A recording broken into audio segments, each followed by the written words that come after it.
explorer. Welcome back to our journey through the capital city of Maranhão, an island full of history, beauty and mysteries.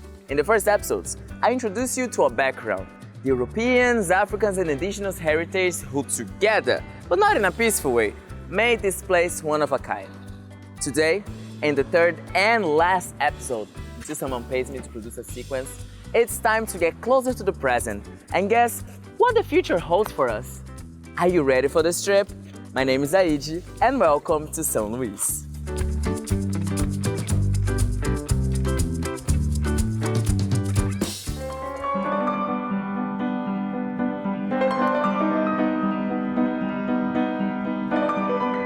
My homeland has many palm trees and the thrush song filled its air.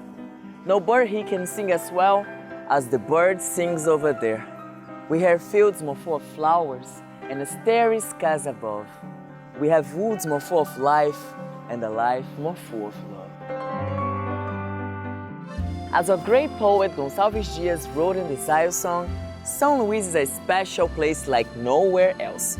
But because of the effervescence of writers and poets like him in the 19th century, the city received a title of somewhere else.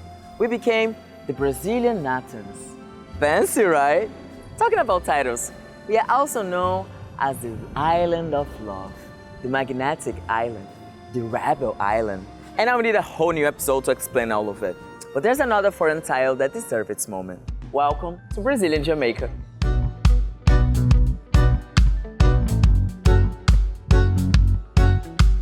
You know how you're lost in history. The Caribbean country is not one of our colonizers, but its music conquered the hearts and souls of the Ludovicians population since the 70s. Some researchers say that the Caribbean rhythm arrived here to the ports by sailors exchanging reggae records for products in the land. Others say that the Caribbean wave frequencies accidentally connect to the radio sets here, which in practice makes no sense, but it's a fun lie to tell the tourists. What we can surely say is that the black music connected the Caribbean island to our Brazilian one, building an unexpected cultural bridge. Reggae music has become part of our identity, and we dance it here in our own way. Agarradinho.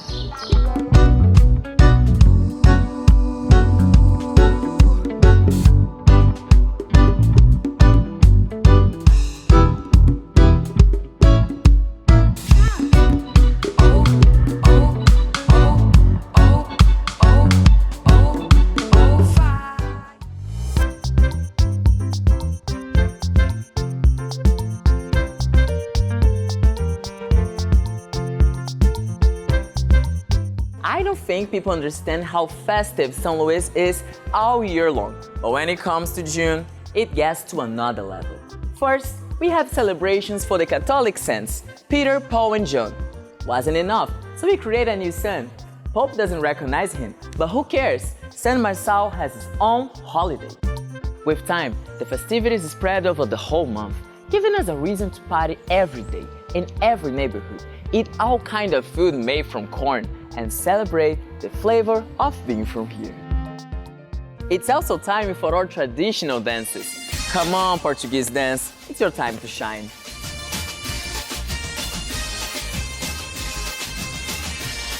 But not only you.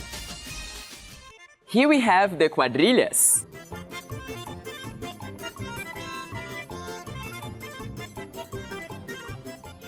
The Divino dance.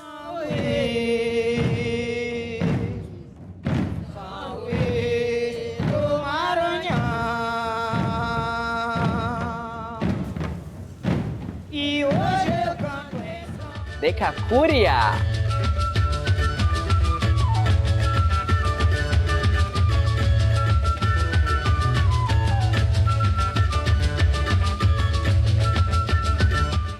De tambor de crioula.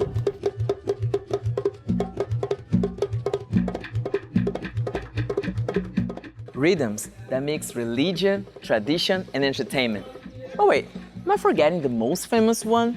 The rhythm that echoes in every São João party. To introduce you to it, I'll tell a story. And it all starts with someone having the munchies. Catirina was a pregnant slave girl. Yes, slavery again. Not my fault it took so long. Anyway, Catirina craved to eat the tongue of the farmer's favorite bull. And Pai Francisco, her husband, did what he had to do. Can you imagine the mess and the consequences? To try to revive the bull, he invited indigenous healers, and between prayers and dances, they brought the bull back to life. To celebrate it, they made a promise, and every June's month, it's time for Bumba-meu-Boi.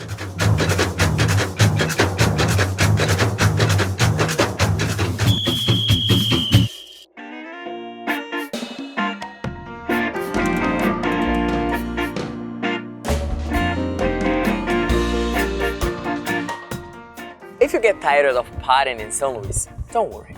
We are still an island and follow the stereotype that every island has. Go to the beach, lay down in the shade, ask for seafood, enjoy a coconut water, and ask yourself, where's everybody? If I live here, that would be my everyday life. Steven, we are happy you're enjoying. But it's Tuesday. People work while you take vacations.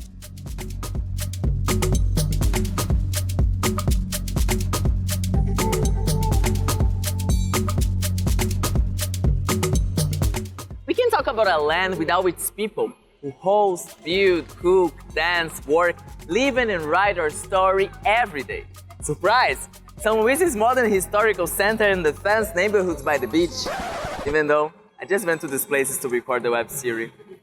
We are also the blessed people from the guardian nature, the sons of Mother God, the free people from freedom, the residents of the incountable cohabs, co-head tracks, and something else, and the hard workers like me from the working class city. You are part of the history of the city.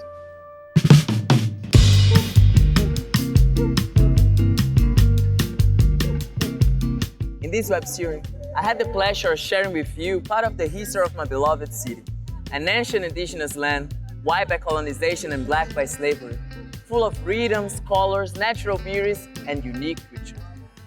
It's sad to imagine that one day, all of it would disappear.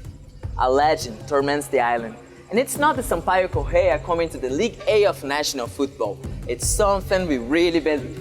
To understand this fear, we will have to go back to the beginning of this history. When the city started growing above the island, without warning, something was growing underneath it too. Through the galleries built to connect these fonts and churches of the town, people saw something weird, something huge, thick. Case, calm down, it's a family-friendly story. The creature was a canted serpent, a beast with colossal size and flamed eyes. The legend tells that one day, when its body encircles the whole island and the head touches the tail, the serpent will wake up, and in a fatal embrace, the city is going to sink into the waters of the sea, ending the story of São Luís. Before that day comes, the serpent's still sleeping, and the city is still waiting for you with all its charms.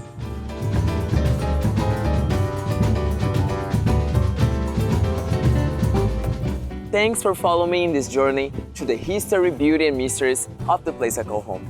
I hope I could share with you a part of why I love this island so much and why you should visit, enjoy it, and probably fall in love as well. Subscribe to the channel and follow my other social media for more content. My name is Aide, and you are more than welcome to São Luís.